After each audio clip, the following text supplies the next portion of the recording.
नमस्कार शेतकरी मित्रांनो, मी आपला ऊस मार्गदर्शक श्री सुनील जरकर. आपण आज कोल्हापूर जिल्हा तालुका हातकणंगलेमध्ये साळुंके सरांच्या प्लॉटमध्ये आलेलो आहे.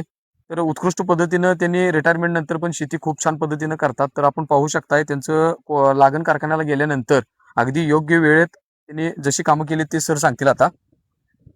मी आज 3 वर्षे सुनील जरकर यांचं मार्गदर्शन घेतोय. अतिशय उत्कृष्ट काम करणारा माणूस आणि व्यवस्थित समजावून सांगणारा शेतकऱ्यांना.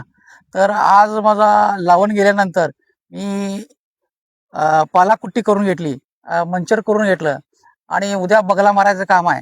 तर पालाकुट्टी अतिशय व्यवस्थित झालेली आहे आणि त्यांच्या मार्गदर्शनानंतर पहिला बेसल डोस आज मी सरीवर टाकून घेतला. तर शेतकरी मित्रांनो, आपल्याला खत टाकताना ज्यावेळी बगला कातरणार असतो त्यावेळेला आपण सरीत टाकायचं आहे.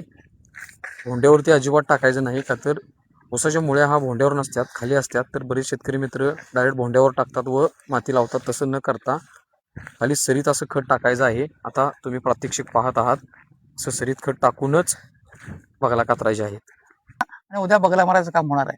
तर अतिशय चांगलं मार्गदर्शन आहे, त्याबद्दल मी त्यांचा अत्यंत आभारी आहे. Thank you sir. नमस्ते. तर सर, तुम्ही समाधानी आहे ना? काय सांगाल? Okay, thank you. आभार आहे.